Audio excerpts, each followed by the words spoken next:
This show is proudly supported by Habitats at Home, Australia's leading PVC reptile enclosure specialist. Check them out on Instagram and Facebook at Habitats at Home, and be sure to visit habitatsathome.com.au if you're in the market for a new PVC reptile enclosure or other reptile accessories. Massive thanks to Tyson over at Habitats at Home. We'd like to thank our podcast sponsor, Bay, reimagining reptile keeping through innovation. They combine quality, design, and function to create high-end 3D printed reptile products. And if you've got a unique setup or problem, they'll craft a custom solution made just for you. Check them out on Instagram at Bay. This show is proudly supported by Dan from Red Earth Reptiles. If you want to drool over some of the best looking green tree pythons in the country, check out Dan on Instagram at red_earth_reptiles. G'day and welcome to yet another installment of ChatGTP. Hello Dan, how you going? Oh, good evening, Joe. How are you? I'm well. I'm doing well.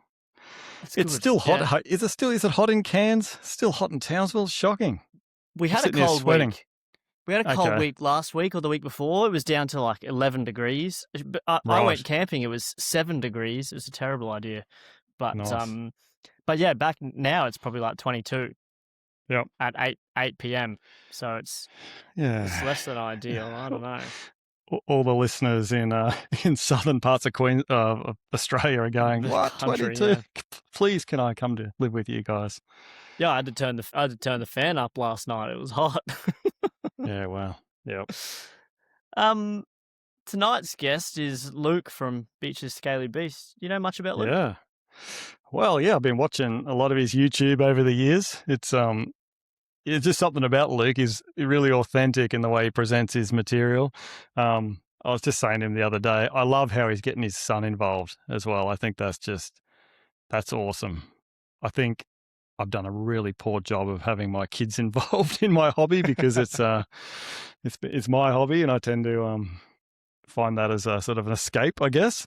But I really enjoyed watching him and doing all the little projects he does, and just the passion he's got for his animals. It's awesome, really is. It reminds us exactly why we get into the things we get into. Yeah, definitely. I would say that quite a fair bit of his content has definitely inspired me to try to do things better for the animals, or just get out and just get into a project. Definitely. Yeah, it's cool. Yeah. I also think that adding a little one into the equation with reptile stuff could certainly present its challenges, but I'm sure it'd be worthwhile. Yes, I think so. Right. Well, let's bring him in and see what he's got to say. G'day, Luke. How you going? Good, mate. Thank you for having me back on, guys. I feel like I was only here yesterday. A few weeks back now. We're this one's all about the green pythons, obviously, and I'd like to think that my listeners have listened to the previous podcast where you just talked about your reptile journey in general. But would you mind giving us a rundown on your journey with green tree pythons? Yeah, for sure. So I've been keeping greens for coming up to about 10 years, at least 9, I think, at this stage. So a little while. Not in high numbers like some, but, I kind of, I was one of those people that I didn't even know green pythons were a thing. And I remember going to the Australian Reptile Park and buying, I don't know if you guys have seen it, you probably have, but like that Snake Ranch book with Josh Hatton on the front of it. Yeah. Yeah. So I bought that book, and then, you're flicking through the book and then just obviously discovered green pythons are an actual thing in that book. And back then I only had one python. I had a stinny, same stinny behind me here. And I remember printing out a photo of a green python and putting it in his feed chart portfolio because that's what I was doing then for this one snake. And I was just like, one day I'm going to get one of those snakes. And lo and behold, a few years later, I kind of upgraded the license and did what I had to do down here in New South Wales, and started hassling a few people to see if I could get a hold of greens. And it actually wasn't that easy at the time in New South Wales. I was hassling one person here in Sydney who's quite well renowned for having green pythons, and even though I was waving wads of cash around, he didn't seem to want a bar of me. Obviously I'd never been into greens, so maybe that was kind of like one of those things where, nobody knew me in the green hobby, so to speak. So don't want to take it any further. I don't know. But yeah, regardless, I then contacted Russell Grant, and at the time, that's when New South Wales was like super strict on getting like stat declarations and stuff to get imports, because Russell's down in Victoria, I believe, from memory. Yeah. And he had a whole range of Aussies. I remember seeing him on his website at the time, and I was prepared to like, go and buy like 3 or 4 animals just to get a little group off him. And unfortunately, we kind of batted things around for months and couldn't make it happen. So persisted, kind of just went to the next route, which was basically like whatever the next green snake is that comes up on like Reptiles Down Under at the time's going to be it. And there's actually a guy that was pretty local to me that had one, who I've seen his name batted around the hobby too. I'm pretty sure he's out of it now, and I'm not going to involve his name in this just because of how this kind of played out. But I remember him saying, I've got one last green at my place. It's yours if you want it. It can come with the enclosure. You can take the lot, sort of thing. And I was like, brilliant. That sounds great. I don't have a ute. What's the chances that, we could arrange some sort of delivery and maybe give you a few extra bucks or whatever. And he's like, I've got a ute. That's fine. I'll deliver it. All good. Anyway, so he rocks up with the enclosure. And I was like, oh, cool. Where's the snake? And he's like, oh, it's still in the enclosure. He didn't even bother taking it out of the enclosure. He just kind of taped it shut, put a ratchet strap over the top of it and delivered it. Which wasn't a far journey, I'll add, but at the same time, I don't know if I agree with that necessarily. But yeah, that was my first snake, who's a male, supposed Aussie. And then I contacted somebody else and actually got another, I think it was a 2-year-old green at that time. And it was from a mixed clutch, from a red and yellow clutch. And I was kind of like, oh, it was a yellow Neo, but it was still exciting to kind of just be like, oh, this is something maybe a bit fancier than just the humble old Aussie, so to speak. And had those snakes for a little while. And then I maybe kind of go another year or so, saw a female green python come up on Reptiles Down Under again, decided I'll jump on that, purchased that. I've still got her to this day. Then I started thinking about breeding these things. So, kind of went through the motions of putting them together and seeing what would happen, And unfortunately, I learnt very hard that the enclosure that particular guy had built, which I had then decided to house my female in, wasn't the best enclosure because the doors were made of acrylic or perspex. So when it got humid in that enclosure, they bowed. And if you weren't careful with the humidity, they'd bow in a fashion that things got a little bit dicey whether the snake stayed inside the box or not. Right. So turns out that I must have overwatered this particular enclosure at one point. Doors bowed, and one of the males that was in with the female green, he decided that he would make his way out of that tiny gap. And at the time, I was keeping it in a garage, and where the greens box was, or the kind of like the big enclosure, it was right underneath the roller door. So think a green python escapes, it goes straight up, right? Straight up. So it went straight up, straight over, never to be seen again. Oh, jeez. So I still had 2 pythons. I was like, at least the girl's still here, but I know it's a girl, and I'm pretty sure these other ones are boys. So, okay, let's try this again the next year. Replace the doors with glass. All good, thinking like, okay, at least you can't bend glass, right? You can't, but if you're really silly like me, you manage to scoot the glass open enough that you leave it open enough. Yeah. Male number 2. Oh, Same thing, same door. I've done the same No thing. way. Yeah, I've done that a few times. Yeah. Terrible. Luckily I found them in the room, but yeah. It's terrible. It's a terrible feeling. Where I was living at the time, I had massive bamboo thicket out the back. So every night I was herping this bamboo thicket going, you got to be here. Like, if there's going to be anywhere, you've got to be here. But the other problem is there's a population of powerful owls around too. So, I figured they got picked up pretty quick. Yeah. I've seen those owls dispatch some big possums and stuff, so I'm sure if I saw a snake just cruising at the tree, a glowing green snake at that. Yeah. And given the time of year, if you were pairing them, it would have been pretty cool. So I imagine they probably wouldn't have enjoyed outside too much. in that No, time of so year? yeah, time was of the essence, and being in Sydney, we generally get pretty cool nights. So yeah, I don't imagine they would have lasted long before some sort of illness set in and away they It's go.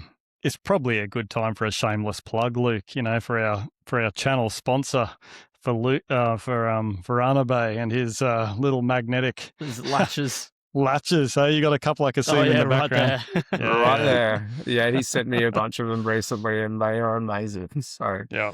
yeah, thanks, Tim. Luke, I wanted to ask because I'm unfamiliar with how the New South Wales permitting stuff works. What have you got to do to upgrade your license? And what were you mentioning about statutory declarations for imports? Is that just state imports, I imagine?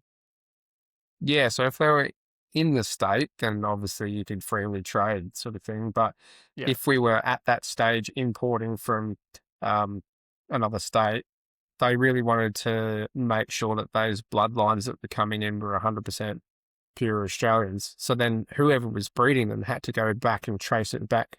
This is from my understanding, um, right back to the lineage, right back until basically the wild snake to say it's pure Australian. Which how many people can do that? That's if at all, Not many. sort of Yeah. thing. So yeah, so that was one of those things where basically it just got thrown in the too hard basket. Whereas I think they've kind of eased up on that a fair bit recently, because I know a few people are really able to obviously get everything sorted. But I'm talking like this is at least 8-9 years ago, sort of thing. So it's Yeah. been a minute. Yeah. Hectic. And then Yeah. upgrading the permit, do you just apply for it and pay the money? Yeah, a little bit silly in New South Wales, I think, a lot of these things, but essentially you apply for it and you pay the money, but you almost have, well, when I did it to get my R2 license, which is basically just the next one off your basic license, you had to write like a little essay as to why you wanted to do it, which was just, in my world, I kind of felt like I was going back to kindy or something like that, or, like primary school. It was kind of like, I think would like green. Australia is the same, isn't it? You got to do a similar sort of I think SA thing. you need like endorsements or you need someone to sort of like people to vouch references. for you. I've had to write some references before. Really? Yeah. Yeah. Well, that's Yeah. interesting. I think that a nationwide licensing system would just simplify a lot of things for us reptile keepers. It might not keep the bureaucrats happy, but I think it would certainly work better for us. Or a consistent platform that every state uses. All the authorities can be all as they are, but they just use a single platform. It's the same platform. Yeah. Yeah. No, that sounds too easy. Maybe we could sell that. Maybe we could write that up and get that going. So anyway, Luke, you lost 2 males, and then you obviously had some success. How did that happen? Yeah, so probably just doing the standard old thing of what seemed to become the normal for me, basically cruising reptile classifieds at the time, or reptiles down under or whatever it was. Andy Sinclair who runs Fuzzy Fox, he actually had an ad up saying that he had, I think, a couple of them available. So I ended up getting one up from him. He's not too far from me. He's kind of in the Illawarra region, so a couple of hours south. So I managed to get one up from him that I believe he said at the time he thinks it's a male, or maybe I just made a punt of it, sort of thing. But either way, ended up with a pair finally. And just kind of put a few more hard yards in, growing that male up in particular, because he was a little bit small at the time. And kind of got to the stage where I was moving home from the place that I was at up into here, and I didn't have a spot to actually put another tank for the male at that particular stage, which was a bit silly, just decided to cohab these snakes, sort of thing, for the interim. But put them together and noticed that they locked up pretty much straight away, and I was like, well, that's a good sign. I suppose at least now I've definitely confirmed that, at least. So yeah, a bit of luck there, definitely, I think. And kind of went through the winter watching them lock up, doing what they need to do, and all of a sudden kind of hit success in 2021 with my female, who she managed to kind of go down into the leaf litter that I had in the bottom of the kind of naturalistic enclosure that I was keeping her in. And she was staying down there a lot, and I was like, oh, this definitely different behavior for her because, typical female, she used to be, still is, a bit of a slug and just kind of sits on the branch in a favourite spot and doesn't really travel far from there. So when she starts going down to the ground and looking around, I was kind of like, well, something's definitely going on here. Fast forward, basically ended up watching her just go and sit on a clutch of eggs in this leaf litter, buried in this leaf litter. And yeah, that was in 2021. So the same year that Matt did MI on his clutch of greens, I did MI on my female because at that stage I thought if I pull these eggs off her, I'm just going to cook it and absolutely ruin this clutch. So I was just kind of in the boat. Well, she knows probably better than I do, so I decided to give it a punt. Yeah, awesome. I think That's cool. It's a dream that I think a lot of green python keepers have to do is watch maternal incubation occur in front of us. When she went down into the leaf litter, like, did you do anything specific to her environment to set her up for that, or was it just like it just happened to be okay for her? I honestly think that it was a lot of luck on my part because basically the way that I'd arranged everything, the enclosure that was below them at the time was a diamond python enclosure that had a radiant heat panel, and that actually warmed up a section of the floor in her cage that was above. Yeah. And it pretty much hummed at about 29 degrees. And the other thing that I'd done as well is my father-in-law's got a big tree out the front of his place that drops these awesome leaves every year. And usually when they drop, like, I'll just go and collect a few bags of them and then, throw them around the tanks, a bit of enrichment, bit of whatever. And I just piled a whole bunch in this tank too. So essentially I'd kind of give it, she had the heat. She had the cover, I suppose, from having all the leaf litter and stuff in there, which also to a degree, if I was spraying down the enclosure, was holding humidity underneath the leaf litter kind of in the lower layers of it. So I think I just, without thinking much about it myself, I'd created the right environment. But like looking back on it, I think I just kind of fallen into it accidentally. Yeah.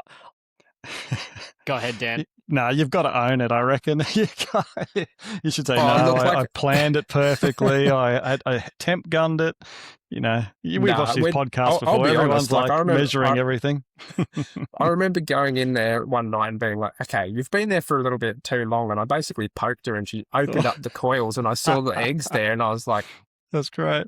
I'm not going to cuss on here, but I was basically like, no effing way. This is insane. What the hell has happened here, sort of thing. And that same night was the night that Dan Natouche was coming on the podcast that Jason and I were running, the Australian Herpetoculture podcast. And I was just like, I was kidding the candy shop, so excited that I just got green eggs and now I get to speak to Dan. So that's great. Yeah, it was just kind of the way that it lined up was pretty insane, but and I can't complain about it. Were all of those eggs fertile? Did you have any slugs or any infertile ones? No, they're perfect. Yeah, no slugs. I counted, I think at the time, I kind of like roughly counted there must have been about 7 or 8 eggs there. Go forward, I think it was 49 or 50 days, one of the two, they started pipping and I got a notification on the camera to say that there's movement in the enclosure, which was the female coming off the eggs. But yeah, then I went in there and I ended up having 12 hatches out of there and no slugs. So yeah, got super lucky. And look, I don't know if it was just me at the time too, but when those hatches came out, they seemed like they were bigger than some of the ones that I've seen for sale at expos, like when people have got like neonates for sale at expos, which doesn't happen a lot in New South Wales, but when it has happened and they're on a perch kind of like coiled up, I was like, I swear these snakes are bigger. Like they were bigger than what I was expecting to kind of come out. So, yeah. Well, you'd think that the mother would incubate them perfectly and they'd absorb the full yolk and all of that sort of stuff, wouldn't you? There wasn't a lot left in those eggs, I'll tell you that. And it was so interesting watching her throughout that period, how she'd like, at times she'd loosen coils, at times she'd be like tight on them and shivering and kind of like creating that heat. And yeah, she did not want to let them go at all. Like it was very interesting to watch because as a snake, when she's not on eggs, she's not much. Like I love her, don't get me wrong, but at the same time, she's a pretty green snake on a branch. She doesn't do a lot. Whereas, like, at least the males and stuff, they're kind of cruising, they're checking stuff out, they're a bit more active. But Yeah. even the other couple that I got here that I suspect are girls, or I'm pretty sure are girls now, they actually do stuff. But this particular female, she doesn't do a lot. But yeah, it's I cool wonder to what see the that is. process. What I was going to mention earlier is that, like, I think that, like, if your parameters are set up in an enclosure to keep a green python, like, pretty well, I think, like, there's like quite a range of like temperature and humidity that a female green python can work with to incubate eggs. So I think the range is pretty wide, like, considering in artificial incubation, we're super specific with temperature and humidity, and we don't want to, vary from it at all. But the female just has so much control over how much humidity and what temperature she gives to those eggs. So I think, yeah, the ranges are pretty wide for it, I reckon, in maternal incubation. Yeah, I mean, she definitely knew what she was doing, and that was the thing. Like, I remember getting so excited and just ready to pull these things out from her, and just being like, I don't know, like, I've incubated carpets and Antaresia and stuff like that, but they're walk in the park compared to what everybody was saying with these things. And I was at that time, I'd not long moved in at all. I just had so much on my plate, and I was just like, I'm just going to play this out and watch this ride. And to be honest, I didn't do a lot for her during that time. Like, I kept an eye on her, I kept a close eye on her, but occasionally I might kind of like spray down the enclosure around her, but not on her. I actually moved a water bowl next to her, so if she wanted to drink, I could at least kind of refresh that water right there. She didn't have to go far. I think towards the end of the incubation as well, I did end up feeding her because I did see that she was getting quite skinny, and I was kind of like, I think I'm about a week out now. The chances of her probably defecating on the clutch is getting slimmer, sort of thing, and I just want to get something into her. And she ate on the clutch. Like, Really? she didn't say Wow. no to it. Now, I think I just gave her like a small mouse. Like, there's nothing huge, but I just wanted to see if she would take it.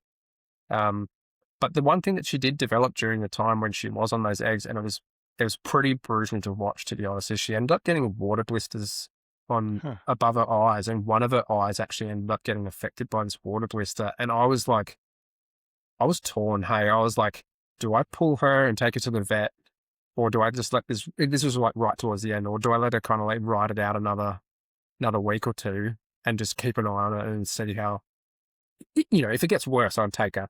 But if it kind of just stayed similar to that, then it'd be okay. And yeah, she ended up being fine. And once I got her back on the food after the eggs had hatched and stuff, she kind of had a couple of sheds and came pretty good. She's actually got a couple of tiny little marks on the scales just where the water blisters kind of occurred above her eyes. But yeah, not too much to look at. But yeah. So, Luke, Weird. did you observe her at all coming off the eggs and drinking or cruising around at all? Did she leave? Yeah. Yep.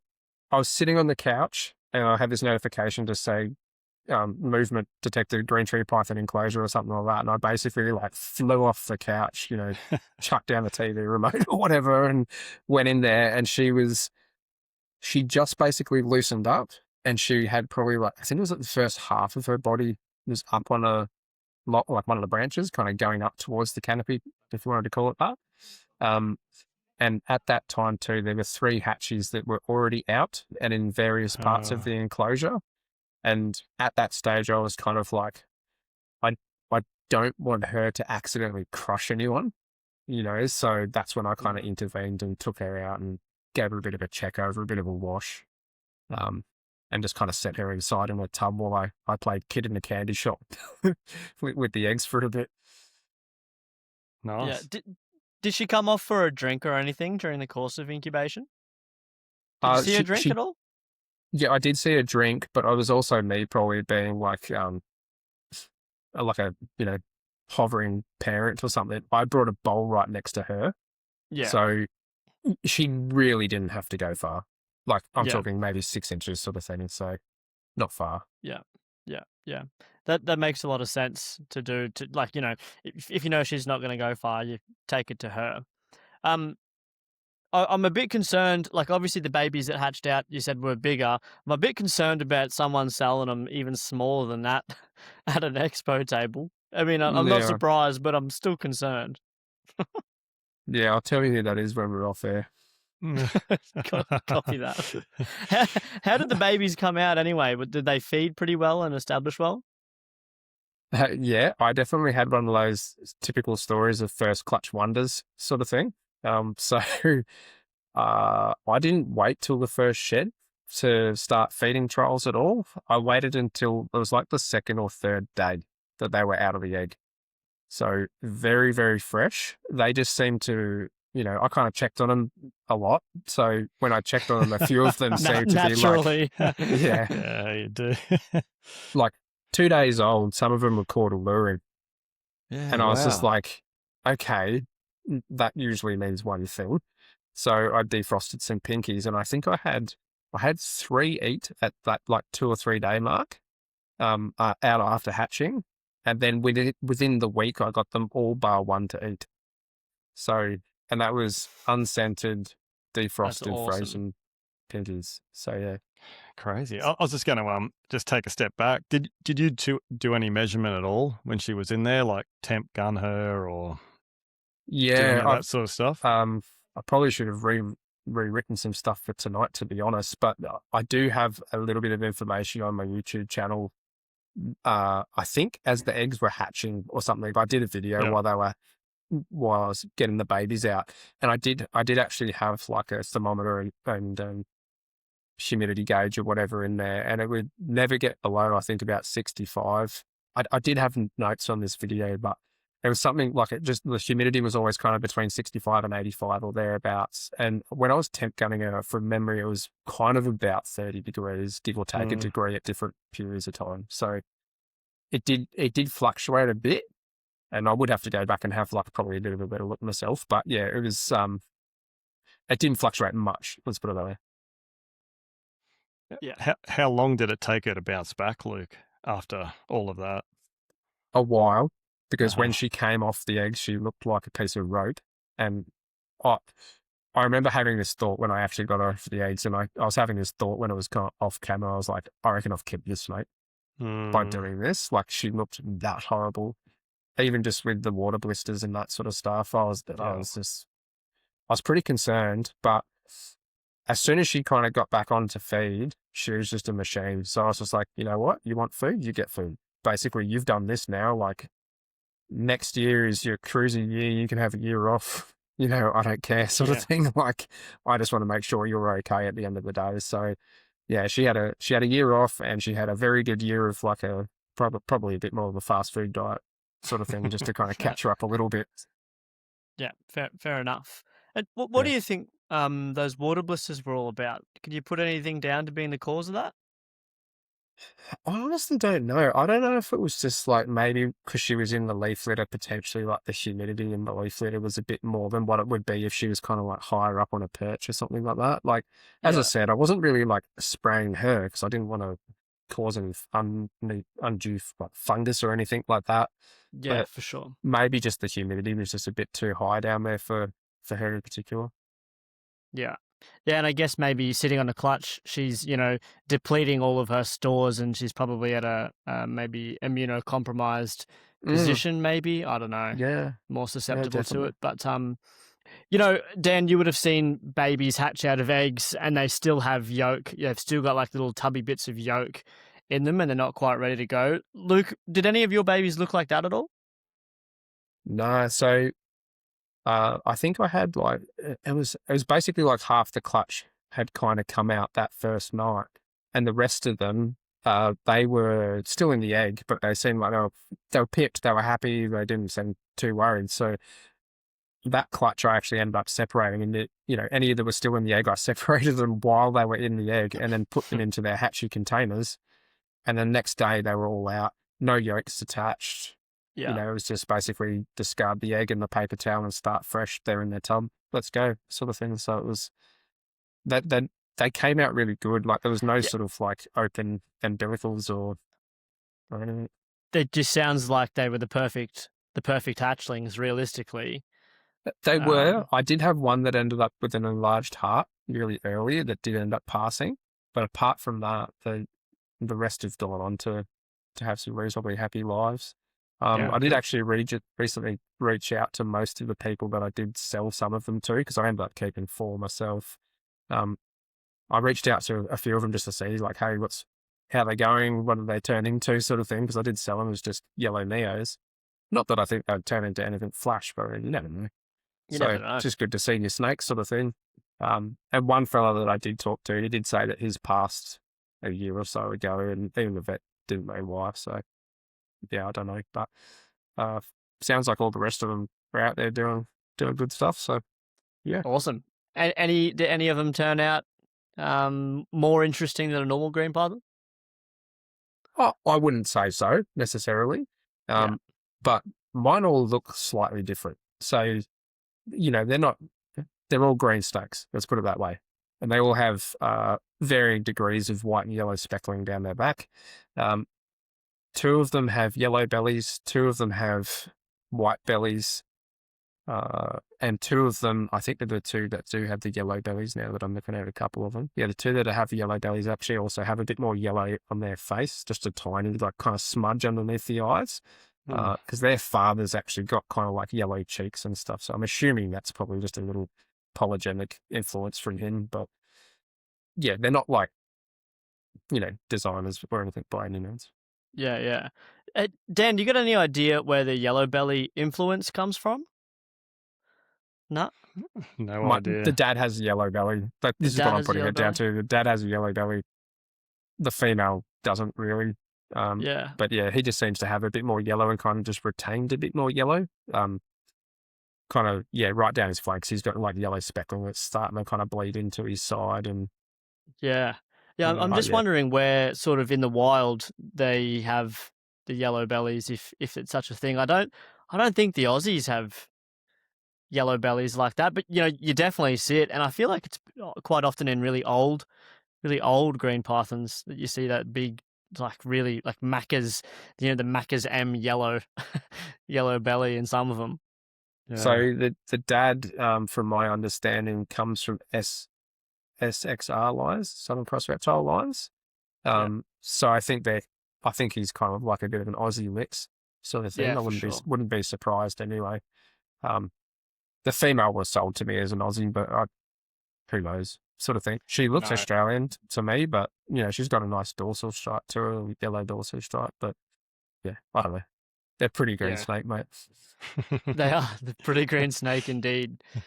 And so, sorry, Dan, were you going to say Oh, something? I was just going to say, when you took those babies, what did you house them in? I think I remember watching one of the videos. It felt like you had them in your bedroom or something at the time, or in a cupboard or something. I can't remember. Yeah, I've still got the rack in there at the moment. It's in a wardrobe. It's in my reptile room, but Okay, technically this should be a bedroom. sure, It's sure. not. But basically a 5.5 liter tub. Yeah. Is what I got them in. And I Yeah. just did the same as to what you did this year, Joe. Just a bit of trellis and paper towel and a water bowl and heat cord underneath. I think I did two rows of heat cord underneath. Looking back on it, probably could do one just because this room's already warm, so probably don't need the extra warmth. But thermostats control that, so that's always handy. But yeah, I just raised them in there for a while, basically until I got to the stage of selling them. I did sell them, well, from what I can gather from listening to you guys recently, I probably sold them a bit early. Like they were kind of like 10, 15 feeds in and seemed pretty rock solid. So I was kind of like, well, I got no qualms selling these animals. So moved the bunch on, and then basically I got left with the 4 that I was keeping. And maybe a month or 2 after that, I was kind of like, I don't want to just have these pretty little yellow snakes in these tubs. Not that, Tubs, not that there's anything wrong with tubs. I'm not going to get into that argument, but I quite liked the little piece of nature at home type thing. So I set up some bioactive exoterra terrariums for them that everyone would probably yell at me for, but it worked. I mean, I was pretty diligent, so made sure that I didn't cook them in there or anything like that. But And were you keeping multiple together? I at one had stage? I had 2 in one tank, 2 in the other tank. So I was just kind of was conscious about when I'd feed them. I'd try to make sure that they were perched at other ends of the cage, and Yeah. I had the time set aside to watch, Yeah. and just kind of let it play out for a few hours with, a somewhat close eye after the fact. So I didn't see anybody hunting each other. Yeah. Yeah. I mean, I also have cohabbed for a long time, and it's just feeding. It's feeding. That's the only time that I ever had any troubles. And boy, if you turn your head for 1 second, you will hear a whack, and one will have bitten the other one, and then you always end up bleeding, pulling them apart too. It's Yeah, painful. they're terrible when they do that. I've Yeah. cohabbed as well, and you know what? It always astounds me that they can, even when they finish feeding, and one might go over to the other one, and they can smell that the other one's had a rat, but they just don't smash They each other. don't. I've always found that Yeah. intriguing, so I would have thought that they would. Well, Wow. I find that intriguing, but then sometimes like half a shadow scares them into biting the other one on the face. So Yeah. Yeah. one extreme or the other. I've used a bit of metho on a tissue on their nose, and they tend to let go pretty quick. That works That's pretty pretty well. That's pretty gentle, Dan. Metho on a tissue and then on the face, like Yeah, they just let go. yeah. I had a We, big female Brettles grab me once in a big feeding bite and just wrap me. Just pour the metho on it. Yeah, and just put the metho on it and pulls its teeth out of your hand, and yeah, not fun. I had that No, happen then- with a jungle carpet python. I got so excited to get this pair of gelatin jungle carpet pythons, and just as I got them home, I was looking at one of them and I was like, this is such a good snake. And it just whacked me, wrapped up my whole arm. And I was right next to the pool, so I basically just got like half undressed and jumped in. I was like, yeah, here you go. This will get you off. And it did. It did, yeah. I let go. Pool was pretty cool know- at the time, so it worked. And washed the wound at the same time, so that was good. Bit of chlorine, never hurt, right? That's it. Nice. I've managed to avoid those bites for my whole reptile keeping career. No full food response. I've never had, that you always see those pictures of someone's got like a blackhead eating their finger or something. I've never had that. But also, if I did have that, I wouldn't let it get any further. Yeah. But Luke, doing some pairings this year. Attempting to. I'm kind of throwing jello at the wall and seeing what sticks. But my original female has been locking up like a machine. She was doing it again this morning with the original male. I reckon I'm 20, 25 locks deep at this point.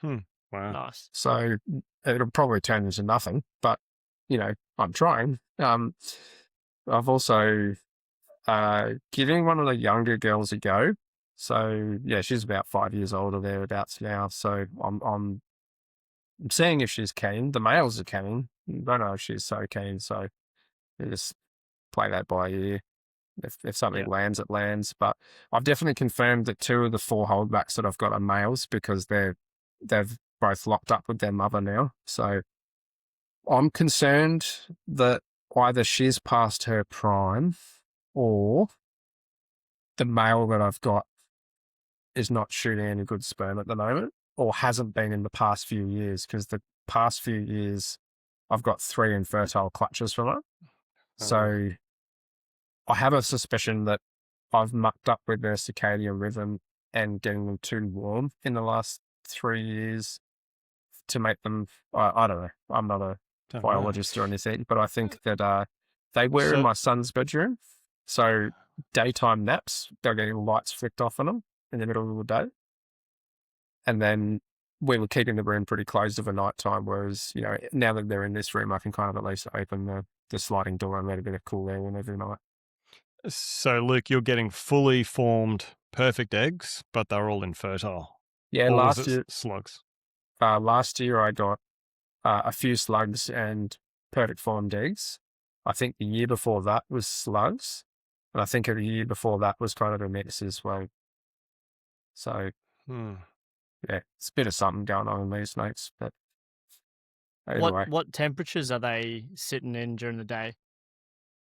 I generally don't get it above 30 at the hotspot, and they got plenty of areas to get away from that, kind of down to like mid-20s or thereabouts. Female, when I've been temp gunning her lately, where she kind of sits at a sluggish spot, is about 29. So the room doesn't get that warm. Gets a little bit warm in summer, but I tend to kill the power pretty early if it gets up there at all, just because I don't want anything cooking while I'm not here looking at anything. So, Yeah, for sure. yeah. But yeah, over coming into winter and stuff like that, basically what I've been doing is just trying to lay off the food. Well, the boys are all off food. They couldn't care less about that at the moment. My female, the main female, she's just stopped taking food. Whereas the younger one that I'm trialing this year, she's still taking a little bit of feed at this point. I'm cooling them down by opening up the door every night. So I'm trying to aim for that kind of like 18 to 20 degree mark sort of thing, just to kind of flush the room. And yeah, I've also been backing off I've got the lights on for tonight, but I've been backing off the light cycle a lot too. So just trying to create a bit more of that dry season, if you will, spraying less, doing that sort of stuff. Yeah, for sure. How often are you offering food to the original female, or I guess how long ago did she stop taking meals? Oh, I think I messaged you guys straight away going, well, am I You onto did, something here? Yeah, that was a couple Maybe, of weeks ago. what, Last week? 3 Week weeks before? ago or something? Yeah, it's a little while ago. Do you have a camera in there? I do. There's one behind me, which I have been using to try to watch her. And I would say that at the moment too, she's not as tightly coiled. So she seems to be kind of not sitting completely uncomfortably, if you want to call it that, but she's just a little bit more loose on the coil sort of thing. And I'm Dan's looking at her nodding. like, I'm looking at Yeah. her like a hawk going, I think she's getting bigger, but Yeah, I you know, know. Yeah. who knows? Yeah. Are you trying to convince yourself? Yeah, exactly. And has your male lost interest? No, but I think he'd have sex with a piece of rope. So, Sure. yeah. Sure. My man. He, as I said, like he was on her this morning. They were locked up this morning. Okay. Okay. But Well, yeah, there could be an ovulation inbound there in the yeah, next. potentially. Bloody Who hope so. knows? I don't know. It feels like the more you do it, the less you know. So who knows? Every year, I feel like I'm just floundering. Yeah. Floundering. I very much feel like I'm floundering at the moment. I think because I'm actually putting energy into them this Yeah, year exactly. and watching them a bit closer, it's even worse. So Yeah. I've been trying to convince Joe that 2026 is the year of just me, just happy with whatever happens. being a bit more calm to the whole process. Yeah, that's what I'm telling him. That's not true at all. That's not the feelings. It's not the feelings. It's all good when things are happening. You feel like, oh yeah, it's great. But when things aren't happening, Yeah. Yeah. You know, I've got this pair here, and the first night I put them together, he was all over her, mating the next morning perfectly, and that was it. I haven't seen any mating since. It's been about 3 weeks. Separated, paired, nothing. So it's all fun and games. You know the thing, like I'm going to not talk about green pythons for a second, but you know the thing for me is like I breed a fair few monitor lizards every year. I kind of like average it out, I don't know, 30 to 40 a dark shooter every year, thereabouts kind of thing.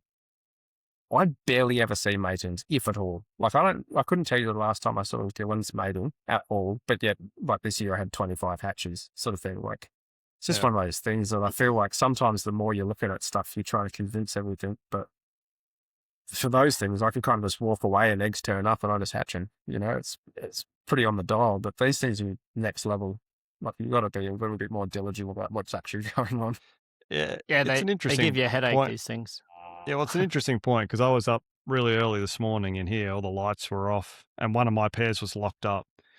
Within half an hour, they were unlocked, and I'm like, yeah, there's no way I'm looking at the camera at this time of the morning normally. So I may have missed who knows how many. Of course, we're all looking for that 12-hour lock, aren't we? You know, that we're looking for that sort of thing. But it doesn't mean that he's not just getting a few sneaky ones in and, you know, happy days. So who knows? You never know. Or literally just one one sneaky or one. one. Yeah, that's it. You just But- need the one at the right time.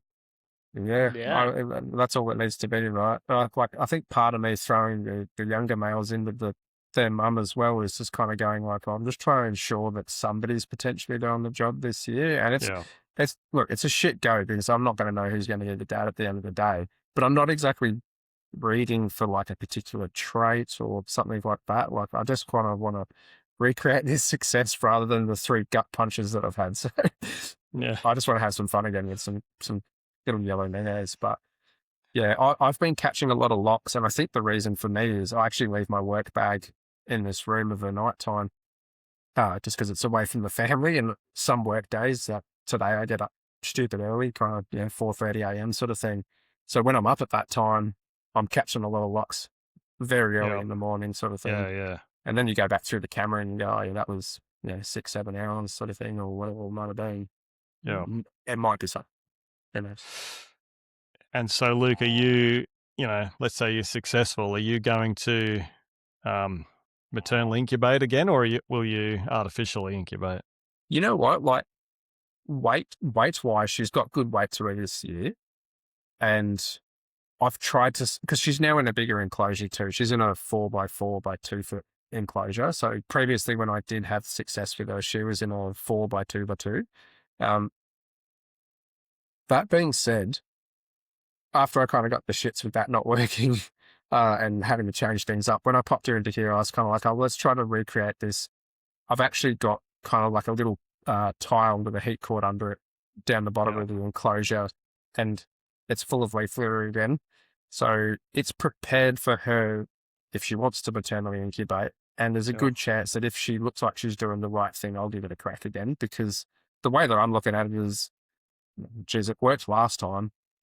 I really don't feel like I've got things prepared this year. So if she does lay eggs, she doesn't want a bar of them, I can just chuck it in the incubator. That's fine. But at the same time, that success and having snakes just eating out of the egg and big robust animals and stuff, I'm scared that I'll end up with like these super scrawny little headaches and then have to battle my way through it. And look, it could still go that way, right? Even mid maternal, but I figure she knows best. Like evolution's got to do something with this. So I think for me, I've just got one species, right? So I'm super dialed in. I'm dialed in with my incubators, but you've probably got 3 or 4 different species incubating at the same time. Like I don't know, like that's a whole other ball game, in my opinion. yeah, Especially if you've got monitors going for whatever what do they go for? 1.5 million days or whatever they go for, yeah.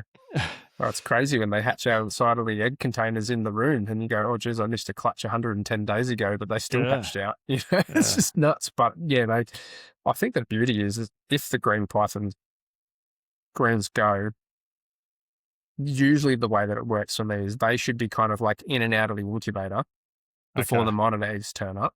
Yeah. Okay, cool. So look, honestly, worst case, if there was greens in the incubator, because I've only got the one incubator, I would let them go in the incubator, and then I'd probably just seal in the egg containers in the nest boxes here. Right. Yeah. Because greens are 50 days, give or take. So that's not a long period of time. In the world of monitors, like even if they laid at the same time, I'd just seal them in there for 50 days. And if I have to go dig them up in that time frame, then so be it. It's not the end of the world. I could always just replace the little artificial nest box that I've got in those things and just kind of rotate it around so they're still getting warmth. I'd be happy to play that game if I got green eggs. Yeah, right. So with the last 3 clutches, did you go to do artificial incubation, and that's how you found that she had laid slugs and infertile eggs? That's a good question. The first year that I tried again, she was hanging from a branch and dropped the clutch. So that was heartbreaking to see. But as she was dropping them, I thought there was eggs that looked pretty good there. And so basically I put a container of like fluffy sphagnum moss underneath her and let her drop into them just to try to take a bit of the brunt out of it. So knows the answer. I've wanted to try to be maternal again, if anything, but I've seen her go to the ground. I've seen her like suss it out in all 3 years. And then I feel like she's just known something's not right. And so she's maybe just gotten to I don't know, maybe she's just gotten to a stage to just kind of go, I'm not comfortable with either the environment or the eggs don't feel right in there or something like that, or whatever the case may be. But yeah, so the first year she tail dropped and dropped the clutch out of there. The second year, I'm pretty sure from memory she did it on the ground in the leaf litter, but that was all slugs from memory. And then last year she tail dropped full again. So yeah, pretty not what I was hoping for, but you get that. No. Have you heard about people just locking them in nest boxes and that sort of thing? I'm sure you would have. I have now, after like Oh, binging your stuff and getting onto what is it, the Trap Network or whatever, and binging a bunch of that stuff too. So yeah, I didn't know that was a thing until now. I didn't know soaking your females, to try to get water into them whilst they're heavily gravid or whatever was a thing. So that's something that I'll definitely, if it appears to be going that way, I'll give that a crack too, just to see if I can help in any way. I've heard of Dan now putting calcium powder on rodents and stuff like that. So that's a thing that I've tried this year and felt Yep. really weird doing that. But at the same know, time, it's I've weird. like, can't hurt, surely. Yeah. This year I've been injecting water into the prey items as well.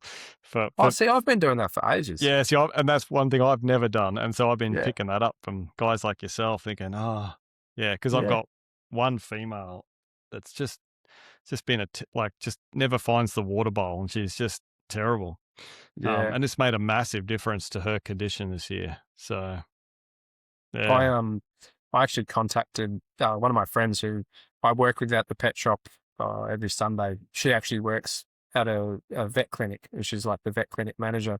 I turned around to her and I was like, "Hey, Lily, do you happen to just get like these giant syringes and stuff like given to you at any point? Like, if you do, can I get a handful of these things?" And she came in with like a shopping bag of these things, and I was right. like, "Okay, there's a lifetime supply sorted." So yeah, I just got to turn up at the local chemist and just get a Sharps kit and pretend I'm not using it as an intravenous drug user. Suspicious. Yeah, they ask you 1,000 questions, and then you end up just going, "Oh, look, I keep snakes and I'm using them for this," and they're just looking at you. They went from looking at you weird to looking at you really weird. Yeah. And then you're like, "Yeah, thanks very much." Oh, But I've said I want really big syringes. You got really big syringes. They're looking at you like, what are you doing? Security. Yeah. Well, see, I only had like 0.3 mil syringes before, and they were horrible. You'd sit there doing it like 20 times or something, and I was like, Nah. I just want like 10 mil. Give me like a 10 mil one. I think the biggest one they gave me was a 3 mil. So I've been using these 3 mils. I have them all like lined up, and I'm just like sticking them in. I'll send you some up in the post, but I don't know if we get flagged for something. Probably. Dan, I'll see you on Saturday. I'll sort you out. Thanks, Get mate. you some big syringes. There you go. That's great. It's funny, hey, the little things that we try to do. But Dan and I speak at length about this stuff often, and we all often come back to like, if you can just do this little thing that might not make any difference for the animal, but it won't harm the animal, but it'll make you feel better, then it's worthwhile doing it. Yeah. Calcium dust a rodent, inject a rodent with water, bathe the female before. I think the bathing a female before she lays is pretty important, or hydrating it somehow. I think that's pretty important. Well, I mean, I did it last year and I had success. I can't put it down to one thing in particular, but it seemed there's helpful. nothing worse when you've got this wonderful female, she's laying a clutch of eggs and then ends up retaining eggs, and then you freak out and do something stupid like try and push them out, and she dies on you, and it's just, all that stuff. You just think, I don't want to go through that. And I've actually vowed that I'm never, ever going to push eggs out of a female ever again. I've done that once and I'll never do it again. And years and years and years ago, I had a female Brettles that retained an egg, and a mentor of mine at the time, Simon Stone from Southern Cross, he just said, "No, just feed her a big rat." And that's what I did. And she passed the eggs out and bred the next year. And I'm going to do the same thing with Green. Yeah, okay.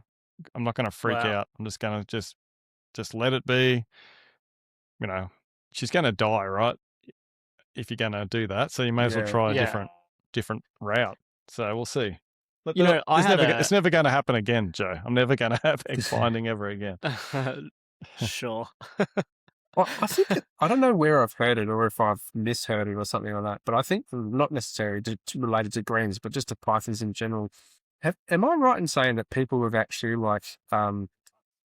put needles into the cloaca and drained eggs to try to get them to pass? I I swear I've don't heard that know somewhere before. about I in the wouldn't do it. cloaca. I had an albino olive go egg bound, and I took her to the vet. There's a really fantastic reptile vet up here in Cairns, and one of the eggs was like almost triple the size of the others, and jeez. that was causing the blockage. And so he aspirated that egg, but I believe he did it from the side. So he Okay. went through her skin into the egg and then sucked out. It was absurd. It was like 50 mils of fluid or something. And then she passed this horrible, like wet sock looking Oof. egg thing. And yeah, it was a horrible experience. But yeah, unfortunately, I've had more egg bindings than I have cared for, and none of them have been a pleasant experience. I had a taipan a couple of years ago. She was 3 years old, never been paired at all, and developed eggs and went egg bound, and she died after we pushed them out of her. It was horrific. Oh, yeah. No one was. Nah, shit. Yeah, no. And a highly venomous snake to boot, you don't Yeah. wanna- That just sounds like hell. Yeah. Yeah. I don't know how you do that side of things. I get bitten enough from the non-venomous stuff. I do my very best to not get bitten. I try very hard. Well, we're getting sort of close to the end of things, Luke. I often like to ask if you've got any advice for anyone looking to get their first green tree python, what would that be? Definitely do a bit of research. Like, I wouldn't say they're as hard as what some people might get you to believe, like, especially if you're on just on the kinking side of things. But at the same time, like, they're probably a little bit more finicky than some other, carpets and stuff like that. And just a few other little requirements that just need a little bit of tweaking and a little bit more thinking. They are great snakes. So I definitely encourage, anyone that if you do want to get one, see if you can contact a breeder that's doing the right thing and happy to show you bits and pieces, and also somebody that's happy to kind of give you after sales advice. I think there's a lot of people out there who is kind of like, good luck, here you go, see you later, and they're not willing to kind of help you past the point. And I think that kind of sucks, like in the reptile hobby in general. I think if you've gone and sold somebody an animal, maybe just give them a bit of advice along the way of its life for what you can anyway. Yeah, just a bit of research, I'd say. That would probably be the main kind of takeaway, and just try to buy it from somebody that you've got a good gauge on. You reckon you can trust them. Agree. And I think I'll add to what you've just said. And in my experience in the last few months is I've been on the opposite end of, is there a cricket walking on you? Cricket No, or it's like something? a bit of lint or something that just went up in front of my camera, but it looked front of like a the camera. ghost. I thought it was an ant or something. Oh, like a cricket had escaped. But I've had some animals available in the last few months, and I've been on the receiving end of some messages from some people, and Oh, yeah. and well, both of you have definitely experienced this. There's messages that you get that you're just like, I'm not replying, or if I do, I'm not like interested in dealing with this person. And there's so many of those.